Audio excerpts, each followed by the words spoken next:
본 방송에서 제공하는 투자 정보는 투자 판단에 대한 조언입니다. 방송에서 제공하는 주식의 가치, 가격 상승 및 하락에 대해서는 방송사에서 보장하지 않습니다. 시청자 여러분 안녕하세요. 오늘을 돌아보고 내일을 준비하는 오늘장 내일장 2부 진행의 백선혜입니다. 장 마감까지 확실한 투자 전략과 내일장 주목할 섹터까지 챙겨드리는 시간입니다. 오늘도 저희 방송과 함께 하시면서 성공적인 투자 전략 가득 담아가시면 좋겠습니다. 본 방송에서 제공해드리는 정보는 투자 판단에 대한 조언일 뿐 해당 주식의 가치와 수익률을 보장하지는 않습니다. 아울러 서울경제TV와 서울경제신문은 당사의 브랜드입니다. 최근 당사를 사칭하는 피해 사례가 늘고 있으니 각별한 주의를 부탁드리도록 하겠습니다. 아울러 저희 방송은 유튜브 라이브 스트리밍을 통해서도 진행되고 있습니다. 유튜브에서 서울경제TV라고 검색하시면 저희 방송과 실시간으로 함께하실 수 있으니까요. 댓글도 많이 남겨주시기 바랍니다.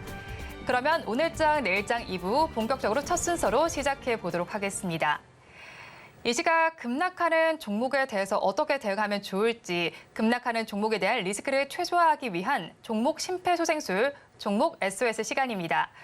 오늘은 S인베스팅 코리아 진유정 연구원님과 함께합니다. 연구원님 안녕하세요. 네, 안녕하세요. 반갑습니다. S인베스팅 코리아 연구원 진유정입니다. 네, 일단은 오늘 급락하는 종목들 먼저 체크를 해보기 전에 시장 상황 어떻게 보고 계신지 먼저 진단해 주세요. 네, 먼저 일단 은행 리스크 여파가 계속 지속이 되고 있는 모습이 확인이 됩니다. 아시겠지만 미국의 최대 은행이죠. JP모건 체이스가 퍼스트 리퍼블릭 은행을 인수를 했는데요. 사실 인수를 했음에도 불구하고 이 은행 위기가 계속될 것이라는 불안감이 좀처럼 사그라들지 않는 모습입니다. 또 다른 지역들의 은행 주가 역시 폭락하는 모습으로 뉴욕 증시 3대 지수 모두 1% 넘는 하락세를 보였고요. 우리 시장에까지 영향을 미치는 모습입니다. 그리고 또 제일 중요한 이벤트가 있습니다. 바로 내일에 있는 이벤트죠. 오늘 한국 시간으로 내일 새벽 3시에 미국 연준의 기준금리 결정이 발표가 됩니다. FOMC 결과를 앞두고 경계 심리가 상당히 짙은 듯한 모습인데요.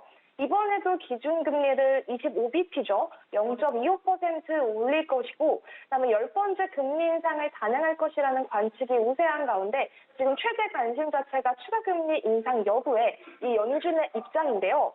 시장은 지금 금리 인상의 마침표가 찍히면서 이번 금리 인상이 마지막일 것인지 아니면 추가적으로 또 금리 인상을 할 것인지 이 부분에 대해서는 조금 찬반의 논란이 조금 오가고 있는 상황이긴 하지만 어쨌든 확률적으로는 25bp를 마지막으로 금리 동결에 들어갈 것이다 라는 그런 이 전제 자체가 조금 우세한 편입니다.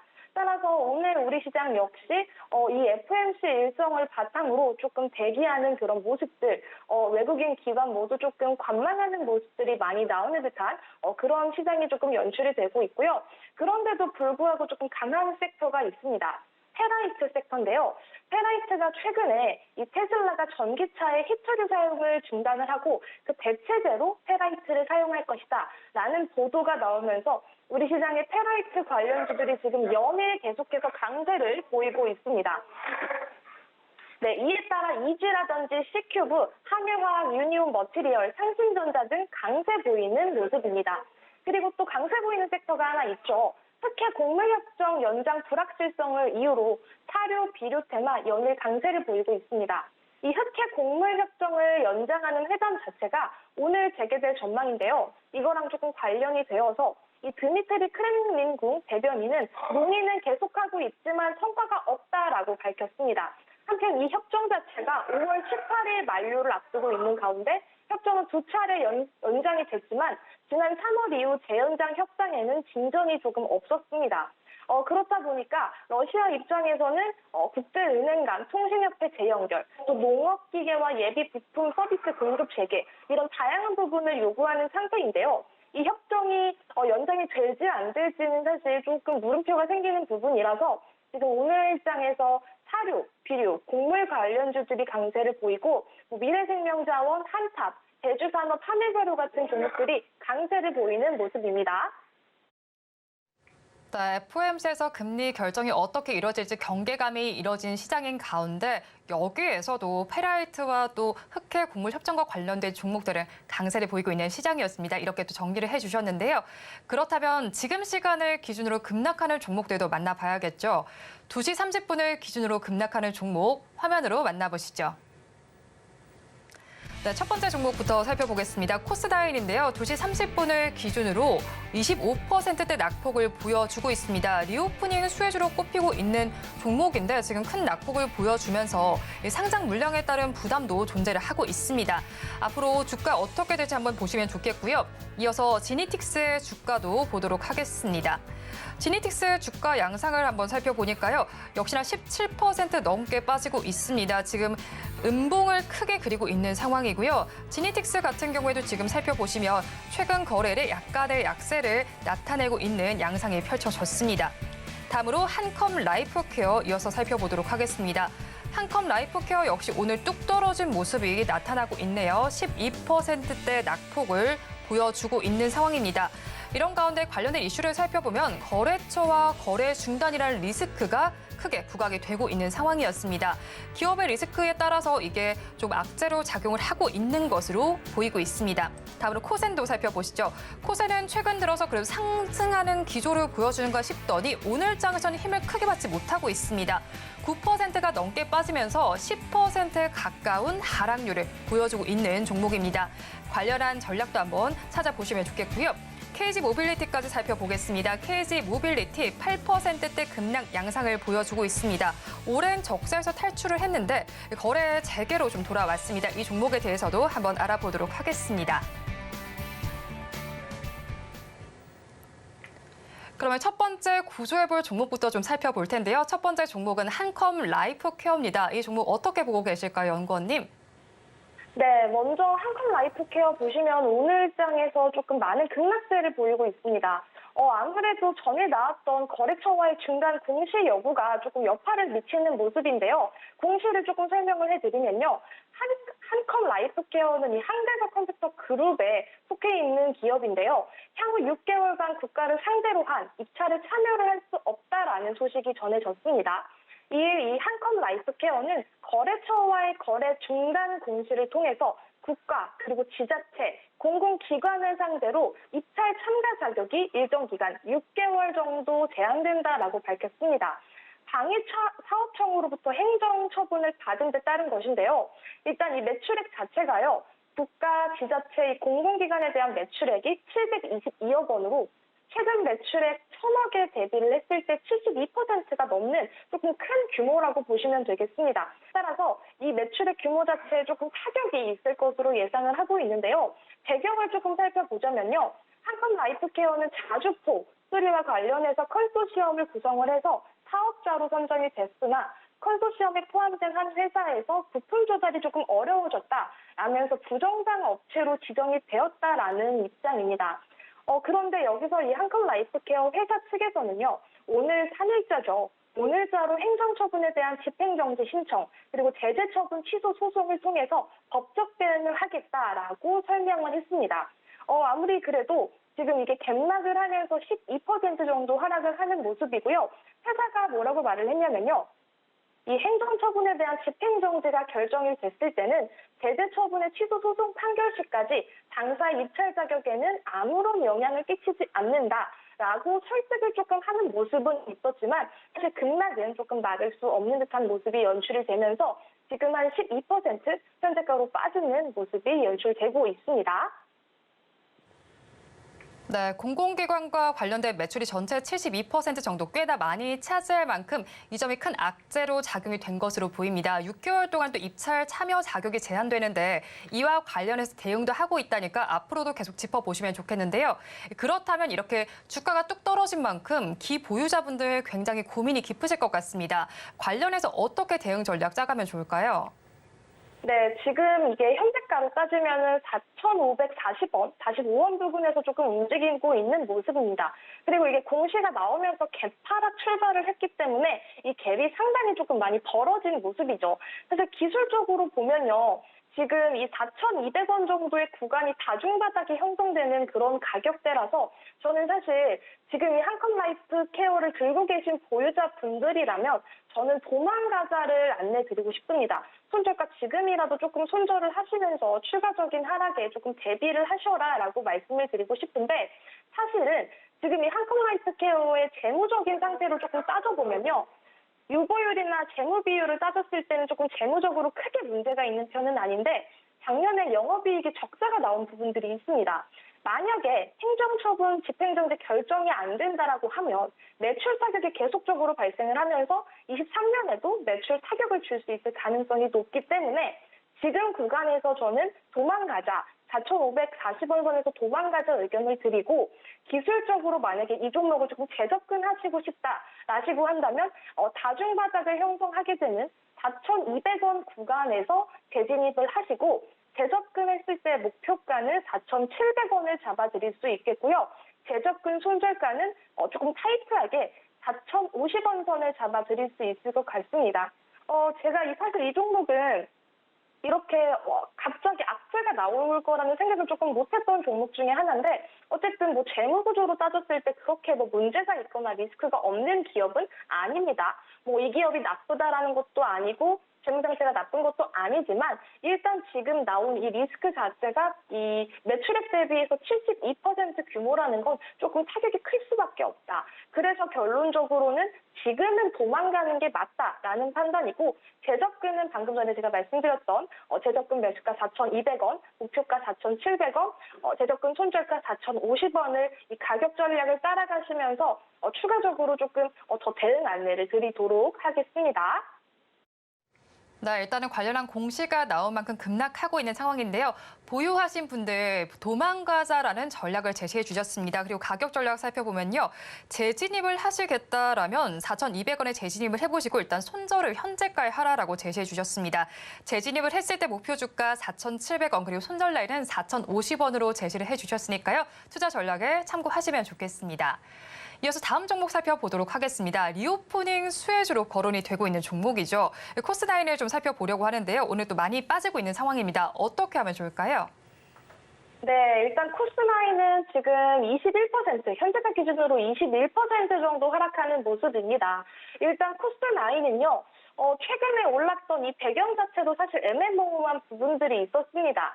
코스나인은 원래 화장품과 관련해서 움직이는 종목인데 어떤 기업적인 호재라든지 이 기업의 가치가 조금 변화되는 모습은 없이 계속해서 조금 수상하게 올랐었던 종목인데 갑자기 오늘 이렇게 한 21% 정도 급락하는 모습입니다. 일단 조금 배경을 설명을 해드리면요. 5월 2일 장 마감 후에 공시를 발표한 부분들이 있습니다. 제3자 배정 유상증자 물량이 추가적으로 상장되는 이 부분인데요. 추가 주식수를 살폈을 때는 119만 3,316주라고 볼 수 있겠고요. 이뿐만 아니라 추가적인 추가 물량 상장 공시가 하나 더 있었습니다. 하나가 아니라 둘인데요. 국내 사모 전환사채 12 물량이 추가 상장된다는 공시인데요. 이 추가 주식수가 1,330만 주 이상 상장된다는 소식이 전해졌습니다. 5월 8일 상장 예정으로 5월 8일 월요일입니다. 목요일 지나서 월요일 장에 추가 상장이 되는데 그에 따른 회피 물량이 오늘 쏟아지는 듯한 모습이죠.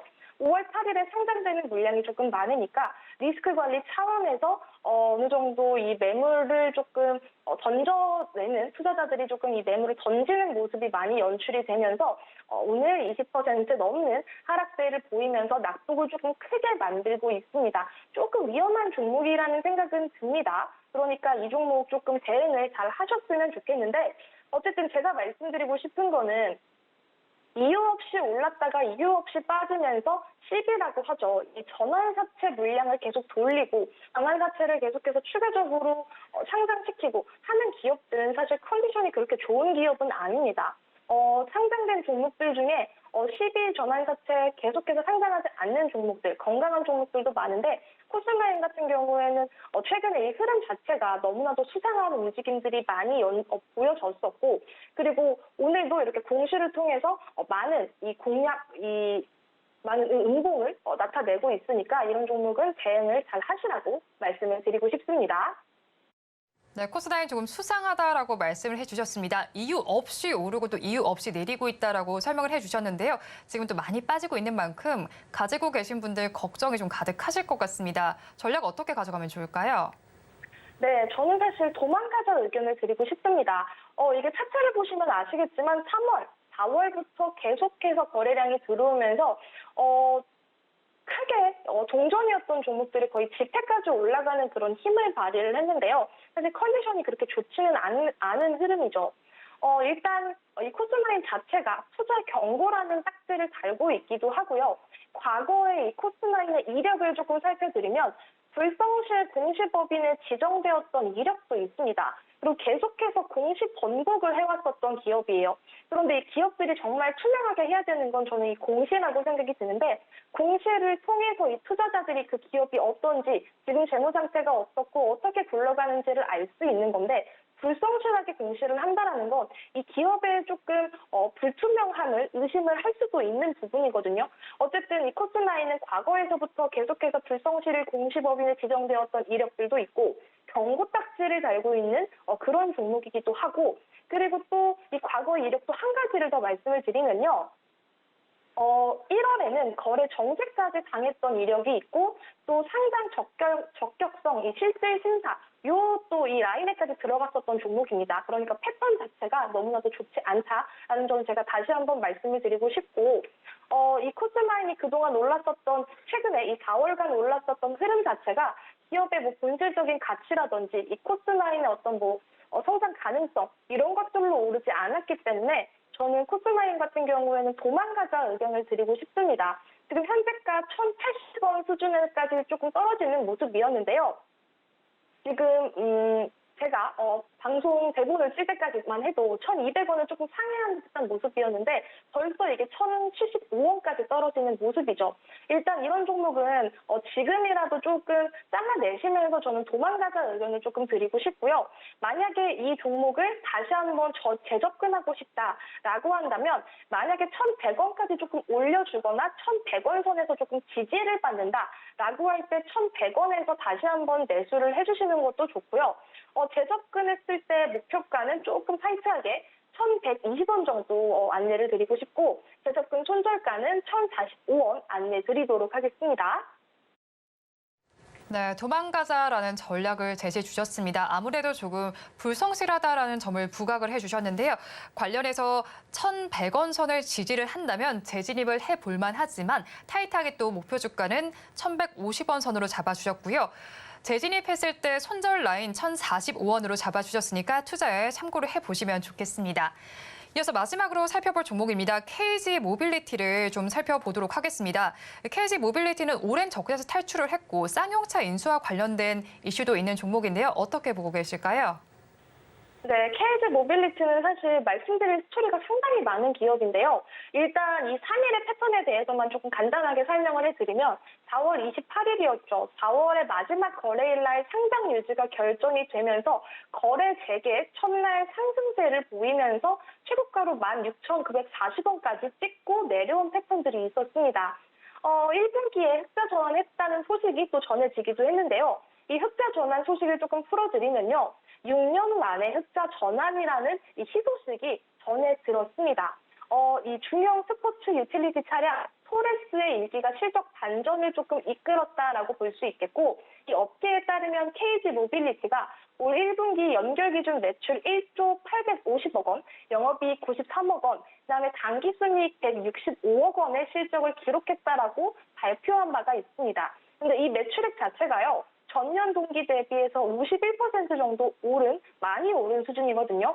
영업이익 그리고 당기순이익 동시에 흑자를 거둔 건 2016년 4분기 이후 25개 분기 만이라고 합니다. 2016년 이후만이기 때문에 사실 상당한 성과라고는 생각이 드는데, 거래 재개와 그리고 이런 흑자 전환, 이런 이슈에도 불구하고 주가가 급등하지 못했습니다.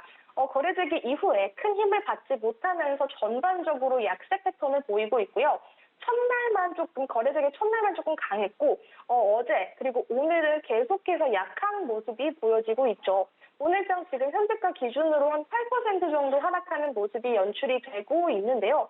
과거에 뭐 쌍용차 그룹 인수를 두고 과거에 계속해서 경쟁을 조금 벌였던 그런 이슈들도 있었고, 또 최근에는 에디슨 모터스까지 인수하겠다고 나선 그런 의지도 밝힌 바가 있기 때문에 이 KG 모빌리티 대응을 조금 타이트하게 잘 하셨으면 좋겠습니다. 네, KG 모빌리티에 대해서 손절라인 1,150원 정도로 11,500원 정도로 잡아주셨고요. 하지만 전기차 출시 모멘텀은 유효하다는 점 짚어주셨으니까요. 한번 참고해서 투자 전략 세워보시면 좋겠습니다. 지금까지 S인베스팅 코리아 진유정 연구원님과 함께했습니다. 오늘 말씀 고맙습니다. 네, 감사합니다.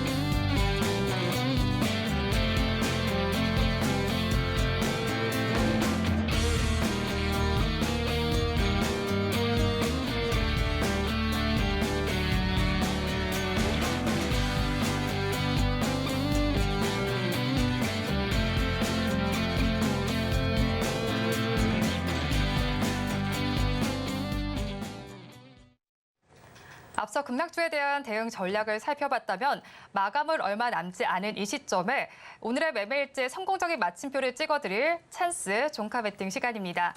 오늘은 알파프로의 정태근 팀장님 나와주셨습니다. 안녕하세요. 네, 반갑습니다.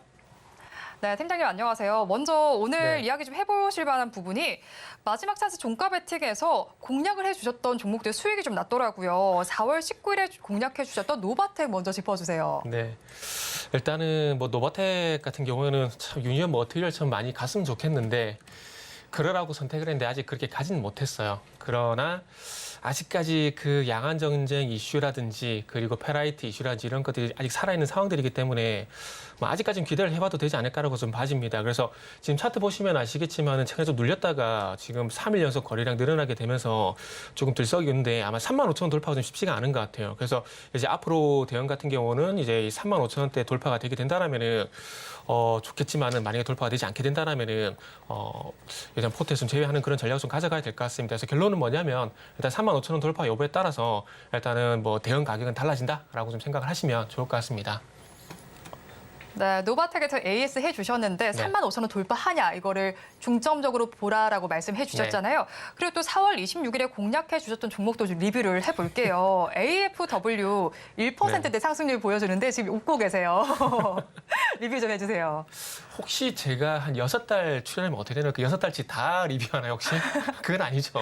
그렇진 않으실 것 그건 같아요. 아니죠. 다행이네요. 그 방송 리뷰하다가 방송 끝나면 안 되잖아요.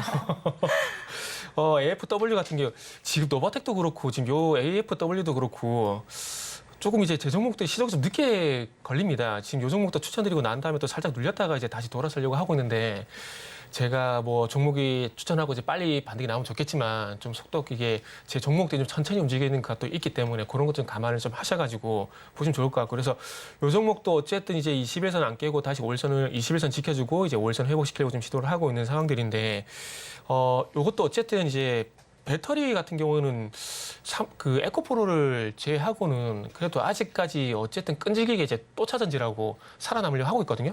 그렇기 때문에 아직까지 뭐 시세가 끝났다라기보다는 조금 기간 조정 양상이 들어갔기 때문에 이것도 일단 가격 포인트를 좀 잡게 된다라면은 요것도 한 5,500원 잡을게요. 그래서 5,500원 돌파 여부에 따라서 추가적인 대응 포인트를 말씀을 드리겠다라고 정리하도록 하겠습니다.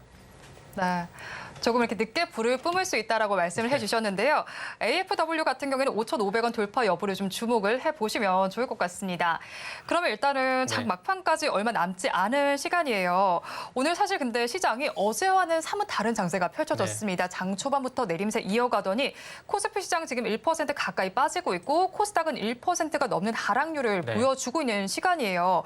그러면 일단은 마지막 승부 전략을 먼저 짜보면 좋을 것 같은데요.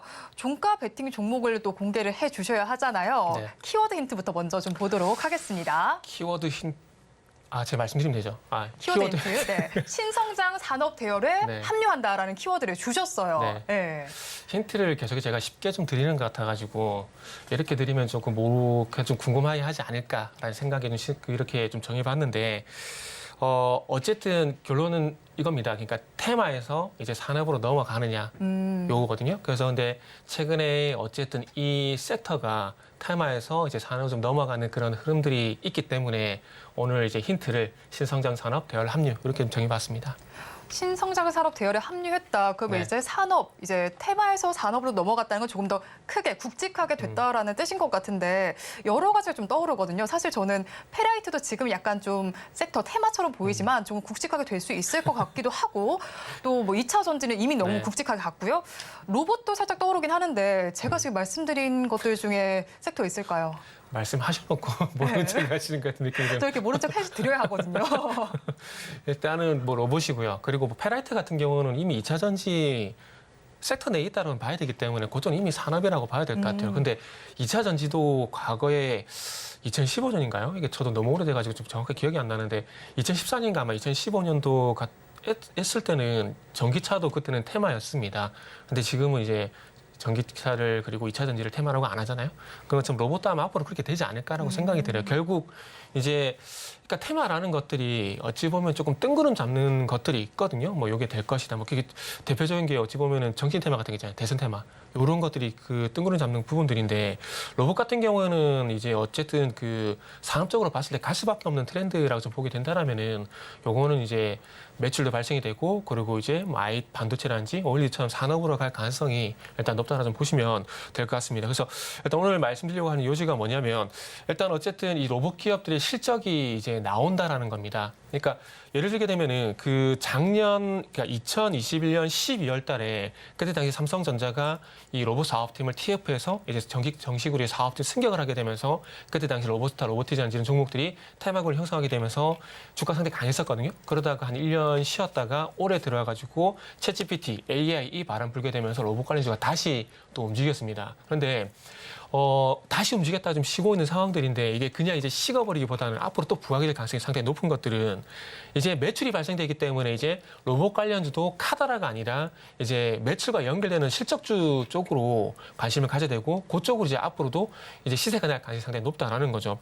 그래서 국내 주요 15개 로봇 기업 같은 경우 최근에 이제 2년 동안 34%가량 성장이 됐는데 2020년에서 2021년도 넘어온 구간에서 17% 성장을 하게 되고 2021년에서 2022년 정도 넘어오게 되면서 또 14% 성장. 그러니까 이 성장이라는 것들이 로봇 시장이 커지게 되면서 이 로봇 산업의 어떤 매출이 이제 1조 원대를 넘어가는 큰 산업으로 이제 성장을 하고 있다라는 거죠. 그러다 보니까 이제 로봇 관련주 같은 경우에는 이제 테마가 아니라 산업군으로 넘어가게 되고요. 그리고 이제부터 중요한 건 이 로봇 얘기가 나온 데서 아무거나 이제 접근하는 것들이 아니라 기업들과 좀 연결을 시켜가지고 그쪽에서 이제 매출이 나오는 회사들 같은 경우는 아마 앞으로 이제 전기차가 그랬던 것처럼 2차 전지가 그랬던 것처럼 그리고 과거에 또 모바일 게임이 그랬던 것처럼 갈 가능성이 상당히 높다라는 거죠.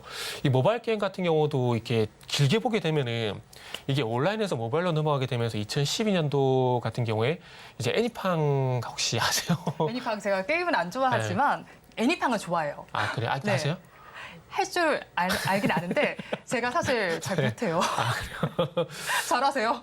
아니 저는 게임을 안 해요. 안 하세요? 안 하시는데 저한테 질문을 해주시고 네. 제가 안 하기 때문에 물어본 거예요. 아, 제가 안 하기 때문에 그 그러시군요. 게임이 재밌는지 물어보는 거고 그리고 가끔씩 이렇게 물어보면 모르시는 경우가 있고 해가지고 그래서 네. 혹시나 해서 한번 이름은 많이 들어봤어요. 애니팡. 네. 네. 그때가 한 12년이잖아요. 그래서 모바일 게임 여러 가지 많이 출시가 되게 되면서 요것들이 이제 테마를 만들게 되면서 그때 게임주가 상당히 강했었거든요. 그렇죠. 근데 2013년 한 해 쉬었다가 2014년 넘어가게 되면서 이제 모바일 게임에서 이제 실적이 발생이 되게 되면서 그러니까 그때 당시에 썬데이토스라든지 컴투스가 정말 폭발적인 실적 성장세를 보여줬거든요. 그러면서 이제 모바일 게임이 산업으로 이제 옮겨가고 이제는 모바일 게임에서 이제 뭐 NFT라든지 메타버스 쪽으로 넘어가는 어떤 과도기로 이제 진행되고 있는데, 그러니까 이 로봇 같은 경우도 마찬가지라는 겁니다. 제가 조금 전에 말씀드렸듯이 2021년도 12월 달 같은 경우에 이제 삼성전자가 뭐 한다더라 카더라 이런 식으로 움직였다가 이제는 이제 삼성전자 같은 경우에도 웨어러블 어리럼 로봇 이런 것들이 출시가 거의 가시화가 그러니까 언제 나온다라고 확정 지어서도 말씀드리긴 힘들지만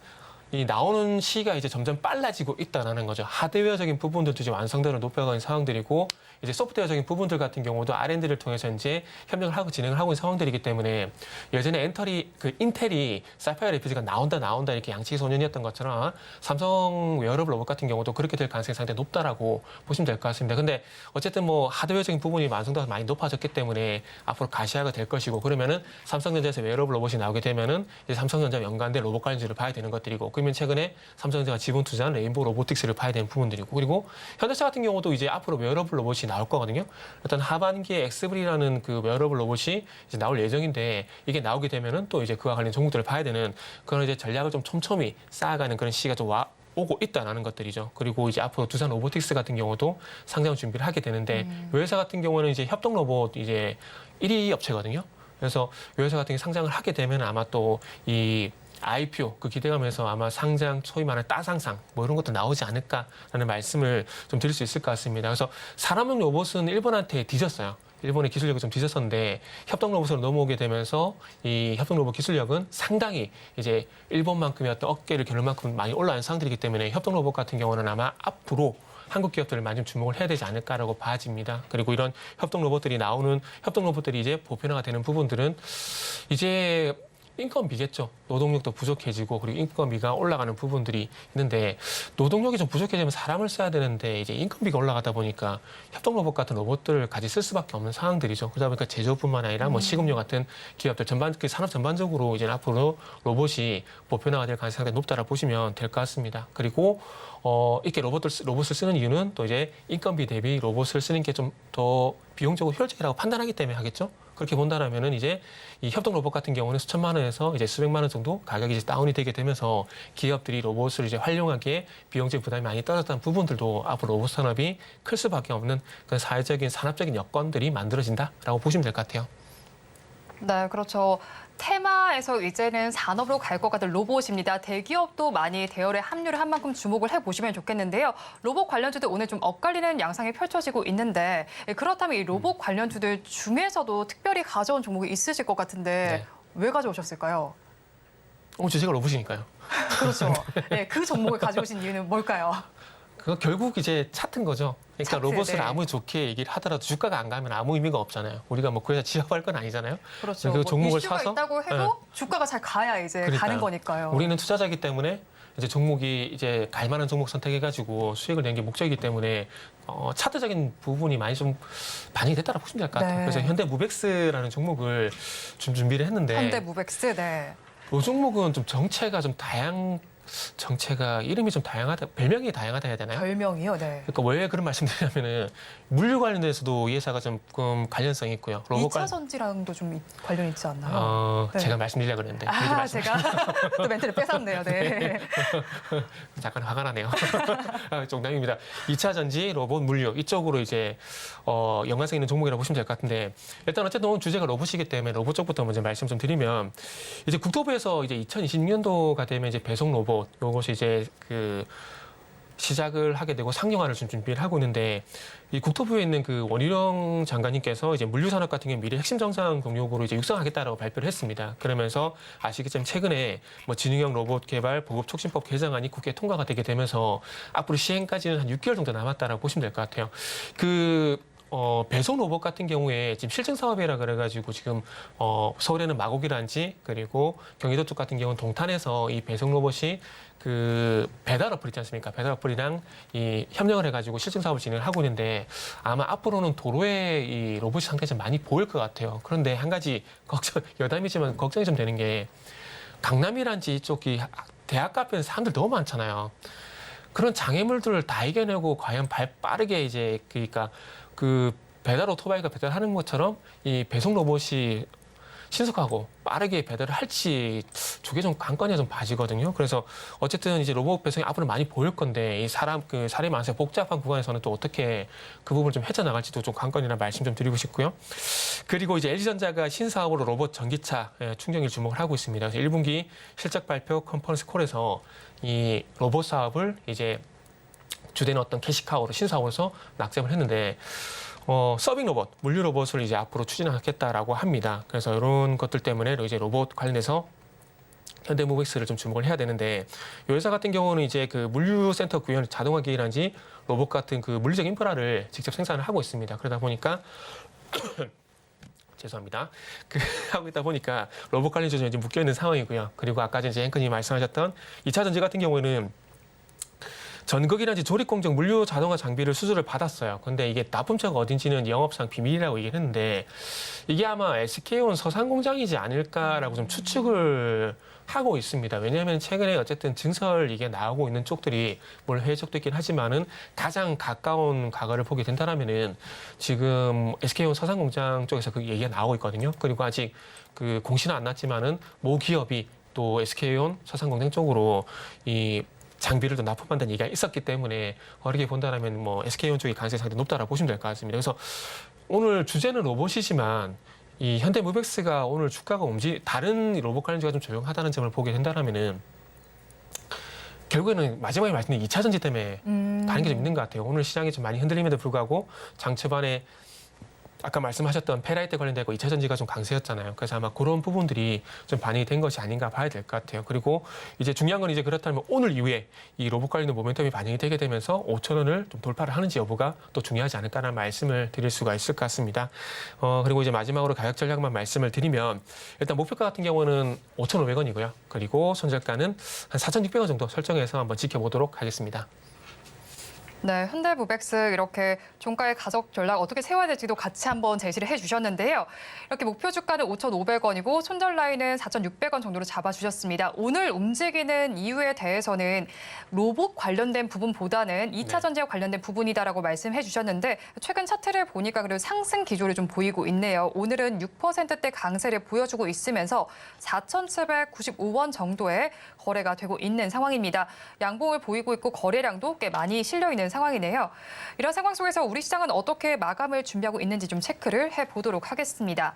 우리 양대 시장은 1%대 내외의 낙폭을 보이고 있습니다. 코스피 시장보다도 코스닥 시장에서 더 큰 낙폭이 나타나고 있는데요. 코스피 시장은 지금 0.9%대 내림세, 코스닥 시장은 1%대 하락률을 기록을 하고 있습니다. 이 관련해서 현대모비스 좀 짚어주셨는데요. 그럼 로봇 중에서 현대모비스 제외하고는 또 어떤 거 보면 좋을까요?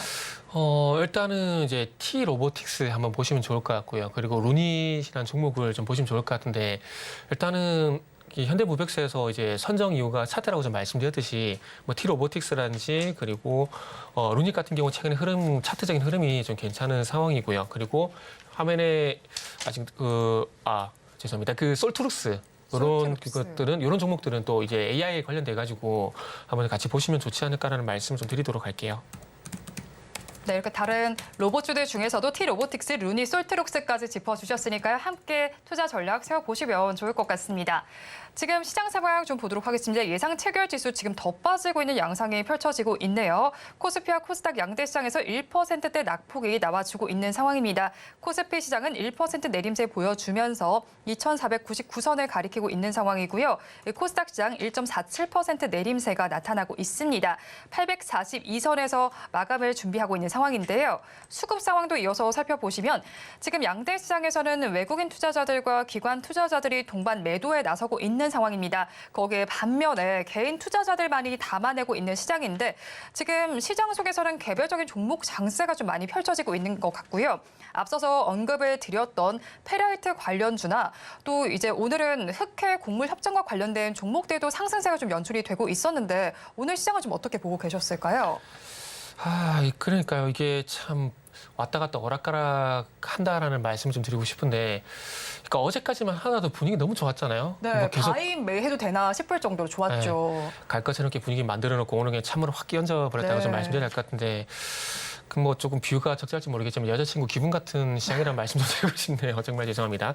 그래서 이게 하나 좀 말씀드리고 싶은 건 이게 지표라고 봐도 될지 모르겠지만 요거 좀 보셨으면 좋겠어요. 종목별 등락 현황.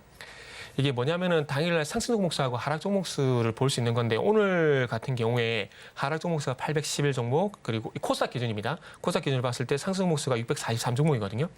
그러니까 이걸 제가 왜 짚어보냐면은 어쨌든 4월 19일 이후에 아시겠지만은 시장이 하락을 할 때 2차 전지가 조금 힘이 빠지게 되면서 하락한 것도 있어요. 그런데 2차 전지가 무너졌다는 것은 또 투자 심리가 또 약해졌다라고도 우리가 해석을 좀 할 수 있는 거거든요. 그러면 투자 심리가 약해졌다라는 것은 매도 심리가 우위를 보인다라는 것들이고 매도 심리가 우위를 보인다라는 것들은 하락 종목에서 우위를 보인다라는 겁니다. 그런데 최근에 4월 19일 이후에 보시면 아시겠지만 하락 종목 수가 1,100 종목, 1,200 종목, 그러니까 하락 종목 수가 좀 극단적으로 많은 현상이 좀 있었다라는 겁니다. 그렇기 때문에 이런 현상이 조금은 해소가 돼야 시장의 어떤 주가 하락이 좀 제한되는 것들이고요. 그리고 최근에 한 3거래 정도 같은 경우는 이 매도 심리에서 매수 심리로 완전히 바뀌었다라기보다는 그러니까 매도 심리가 좀 약해지게 되면서 아래쪽으로 누르는 힘이 약해졌다라는 거죠. 그러면서 시장의 하락이 좀 멈췄다가 오늘 다시 2차 전지가 약해지게 되면서 매도 심리 약해졌던 그 매도 심리 완화가 됐던 부분들이 다시 이제 매도 심리가 강화가 됐다라는 거죠. 그러면서 투자 심리가 약해지면서 시장이 좀 하락이 나고 있다고 보시면 되거든요.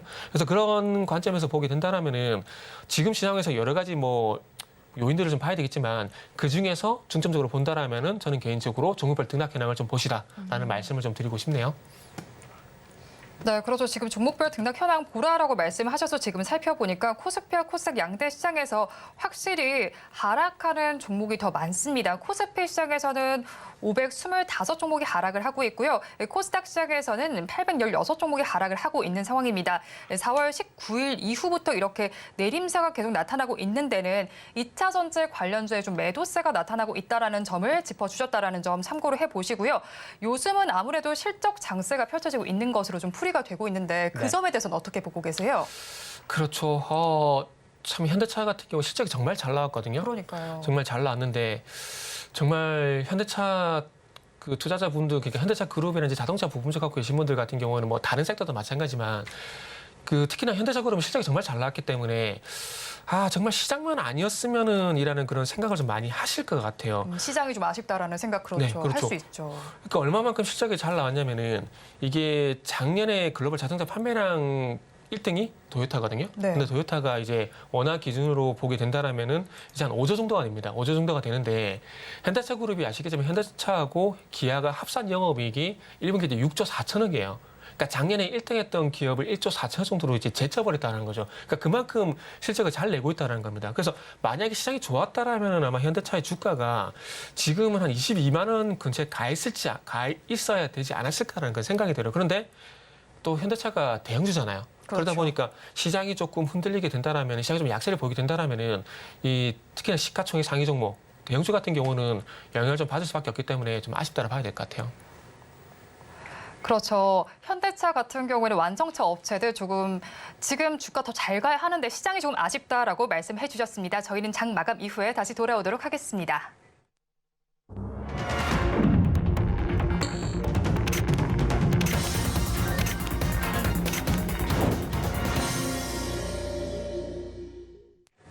네, 우리 시장은 오늘은 조금 아쉽게 마감을 했습니다. 어제와는 사뭇 다르게 얼어붙은 양대 시장이었는데요. 코스피와 코스닥 양대 시장에서는 1%대 내외의 하락률이 집계가 되면서 마감이 되는 상황이었습니다. 그리고 수급 상황도 살펴보면 외국인 투자자들과 기관 투자자들이 모두 동반 매도에 나서게 되면서 이렇게 지수 자체를 끌어내렸다라고 봐야 할 것 같은데요. 이어서 오늘 시장은 이렇게 마쳤지만 내일은 또 전략을 어떻게 가져가면 좋을지, 내일의 투자 포인트가 될 내일의 히든카드, 오늘장 내일장 전문가 분들께 의견을 여쭤봤습니다. 화면을 통해서 만나보시죠. 네, 먼저 FOMC 이후에 편입시킬 섹터에 대해서 한번 질문을 드려봤습니다. 중국의 리오프닝 섹터에 대해서 좀 주목을 해보자라고 비전경제연구소 김태성 이사님께서 말씀을 해주셨습니다. 다음으로 반도체와 또 전기차, 헬스케어 섹터에도 주목을 해봐야 한다라고 인포스탁 데일리 최양호 원장님께서 제시를 해주셨고요. 마지막으로 오늘 지금 이사님께서도 짚어주셨던 종목입니다. 지금 팀장님께서 짚어주셨던 종목인데 반등하는 로봇이다라고 말을 해줬습니다. 진유정 S인베스팅 코리아 연구원님께서 짚어주셨는데요. 이거 보시면서 어떤 의견 가지고 계신가요? 일단은 저 말씀하신 것들은 거의 후보군이라 좀 보시면 되겠죠. 그래서 지금 시장이 확실하게 상승으로 전환됐다는 좀 보기 힘들기 때문에 좀 가는 섹터, 가는 종목만 아마 갈 겁니다. 그래서 오늘 그런 섹터가 보신 바와 같이 페라이트, 이런 페라이트라든지 그리고 통신장비 쪽 있고 제지직이 보이는데 이쪽에 가게 된다라면 아마 그쪽을 좀 볼 수밖에 없다라 봐야 될 것 같고요. 그리고 중국 리오프닝은 조금 저는 개인적으로 김태성 이사님은 친합니다. 네. 일단 먼저 말씀드릴게요. 친합니다. 그 중국 리오프닝 같은 경우는 일단은 이제 시진핑이 어떤 얘기를 하는지를 보고 판단해도 늦지 않을까라고 생각이 들거든요. 시진핑의 입에 주목을 해봐야 네네. 하는 거네요. 물론 항공주 같은 경우는 이제 그 5월달에 이제 해외 나가신 분들이 많이 많다 보니까 좀 보셔도 되겠지만 그래도 항공주가 그래도 리오프닝이 좀 묶여 있잖아요. 근데 지금 시진핑이 이제 LG 디스플레이 공장을 방문하고 난 다음에 아무 얘기를 안 하고 있는 상황입니다. 그리고 중요한 건 이번에 또 한국하고 중국이 외교부 좀 설전이 있었잖아요. 그렇기 때문에 지금 조금 사이가 벌어진 상황이거든요. 그러다 보니까 아무래도 이런 것들이 이제 중국 리오프닝 관련된 종목되었던 영향을 좀 주지 않을까 좀 생각이 들다 보니까 그렇다면 이제 외교부가 아니라 최종적으로 최종 보스죠. 최종 보스인 이제 시진핑이 한국에 좀 유화적인 제스처를 좀 취하게 된다라면은 아마 리오프닝이 좀 또 힘을 좀 받지 않을까 생각이 들거든요. 근데 만약에 중국 외교부처럼 시진핑이 좀 강경한 어떤 발언을 하게 된다. 그러면 리오프닝이 조금 영향을 받지 않을까 생각이 듭니다. 그러다 보니까 리오프닝이 안 좋다는 게 아닙니다. 안 좋다는 게 확인할 아니고. 것만 일단 확인하고 난 다음에 접근하셔도 좀 좋지 않을까. 그런 말씀드리고 싶네요. 네, 확인할 것은 확인해보고 접근하자라고 말씀해 주셨는데 또 리오프닝주 중에서는 엔터주도 좀 엮여 있잖아요. 네네. 그런데 어제에 이어서 오늘도 조금 전체적으로 4대 엔터사들 강했는데 그 부분은 어떻게 보고 계세요? 물론 엔터주 같은 경우도 리오프닝 관련 종목이라 좀 볼 수가 있겠지만 저는 개인적으로 이제 이렇게 생각합니다. 불황을 안 타는 산업. 그러니까 우리가 지금 미국 증시 하락을 했잖아요. 그렇죠. 하락했는데 이게 결국에는 정부의 디폴트 가능성이라든지 은행 파산위기라든지 이런 것들 있잖아요. 근데 이게 결국 경기와 연결이 되는 거잖아요. 그런데 이게 소위 말하는 엔터 같은 경우는 덕후라는 표현을 써도 되나요? 이렇게 소비가 여기 강하신 분들이 팬층이 매니아층이 또 있으시죠. 매니아층이 네. 죄송합니다. 덕후가 아니고 매니아층이라 할게요. 이 매니아층이 탄탄하잖아요. 근데 그분들 같은 경우는 아시겠지만 경기와 상관없이 소비를 하십니다. 일례로 이번에 그 임영웅이라는 가수가 이제 상암에서 이제 그 축구 경기 사이에 공헌을 했었죠. 티켓 파워가 상당했었거든요. 그런 것만 보더라도 불황을 안 탄 아티스트만 정말 티켓 파워가 있다라면은 정말 불황 안 탄다고 보거든요. 그래서 저는 개인적으로 그런 영향을 받았다고 봅니다. 그러다 보니까 지금 같은 시장 상황들 속에서 부각된 이유가 불황을 안 타는 산업 이런 이유가 좀 있다라고 봐지고 뭐 산업적으로 보게 되면 1분기 또 사상 최대 실적 엔터사들 예정이 돼 있거든요. 그래서 아마 이런 것들이 제가 봤을 때는 부각이 돼서 시장 대비 강한 게 아닌가 좀 봐지고 그리고 최근에 뭐 JYP 엔터 같은 경우는 주가 상승도 강하잖아요. 이게 그러니까 JYP 엔터 같은 경우 그런 게 있는 것 같아요. 연 30%의 성장이 계속 꾸준히 지속이 된다라는 거죠. 예전에 LG생활건강이 연 15%의 꾸준한 성장을 했었거든요. 그래서 그 매력 때문에 주가가 150만 원까지 갔었는데 아마 JYP도 영업이익률을 보게 되면 해마다 30% 꾸준히 성장하는 기업. 아마 이런 것들이 외국인의 어떤 매력을 끈 요인이지 않나? 뭐 그렇게 좀 생각을 하고 있습니다. 이렇게 리오프닝 쪽 관련해서 많이 리뷰를 해주셨는데 또 내일장엔 주목해 볼 만한 게 FOMC와 관련된 부분도 있는데 네네. 내일장은 또 어떻게 관전을 해봐야 할까요? 0.25% 무조건 한다라고 봐야 돼요. 무조건 한다라고 봐야 되는 거고 지금 시장에서 너무 과도하게 금리 인하를 원하다 보니까 파월이 섣불리 얘기를 못 하는 겁니다. 파월도 아마 지금 정도 인플레이션 지수라면은 동결을 해도 된다라고 아마 판단을 할 거예요. 그러니까 지속적인 금리 인상에서 이제 제한적인 금리 인상 기조라고 이번에 3월 달인가요? 3월 때 바꿨잖아요. 바꿨기 네. 때문에 어쨌든 시장을 바라보는 시선이 바뀌었다라는 겁니다. 그렇기 때문에 지금 정도 이 인플레이션이 전년 동기 대비해서 이제 상승폭을 보게 된다라면은 이제 조금 정체 구간에 들어갔다라 판단할 수가 있는 거거든요. 근데 이런 상황에서 만약에 동결을 얘기하게 된다라면은 시장이 또 금리 인하를 원하게 될 거고 그러면 금리 인하를 원했는데 금리 인하 안 하게 되면 또 그게 시장 변동성 요인으로 좀 작용이 되거든요. 그렇기 때문에 파월이 또 2021년도에 그때 했던 실수를 이제 다시 한번 되풀이하지 않겠다는 그런 얘기를 했기 때문에 0.25% 일단은 할 가능성이 높다라고 보고 그리고 시장에서 거의 뭐 한 80% 넘게는 0.25%를 할 거라고 생각을 하고 있더라고요. 그렇기 때문에 제가 봤을 때는 시장에 대한 영향은 거의 없다고 보시면 될 것 같아요. 그 인플레이션이라든지 그리고 금리 인상이라든지 이런 이슈들 같은 경우는 작년에 이미 많이 좀 반영이 됐다고 보시고 올해 같은 경우에는 물론 이게 영향이 없다는 것이 아니라 작년 대비 영향이 많이 떨어진 상황들이기 때문에 아마 그렇게 시장에 대한 영향은 크지 않을 것 같다. 만약에 뭐 시장이 원하는 금리 인하를 얘기를 한다라든지 뭐 이런 것들이 있다라면은 또 시장의 반응이 달라지겠지만 그게 아니라 기존에 가지고 있던 파월의 입장을 그대로 이번 FOMC도 얘기를 하게 된다. 그러면 뭐 시장에 대한 영향은 없다라고 보는 게 맞을 것 같아요. 네, 이렇게 내일은 FOMC 결과가 발표가 됩니다. 어떻게 발표될지 한번 주목을 해보시면 좋겠는데 시장의 예상만큼만 발표된다면 큰 영향을 없을 것이다라고 전망을 해주셨으니까 내일도 투자 전략 잘 짜보시면 좋을 것 같습니다. 네, 지금까지 알파프로의 정태근 팀장님과 이야기 나눠봤습니다. 오늘 말씀 고맙습니다. 네, 감사합니다. 네, 오늘장 내일장 2부도 마칠 시간이 됐습니다. 본 방송에서 제공해 드리는 정보는 투자 판단에 대한 조언일 뿐 해당 주식의 가치와 수익률을 보장하지는 않습니다. 아울러 서울경제TV와 서울경제신문은 당사의 브랜드입니다. 최근 당사를 사칭하는 피해 사례가 늘고 있으니 각별히 주의해 주시기 바랍니다. 오늘장 내일장 2부 오늘 준비한 소식은 여기까지입니다. 함께해 주신 여러분 고맙습니다.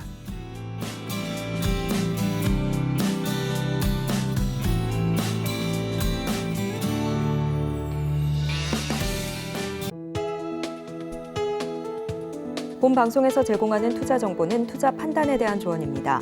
방송에서 제공하는 주식의 가치, 가격 상승 및 하락에 대해서는 방송사에서 보장하지 않습니다.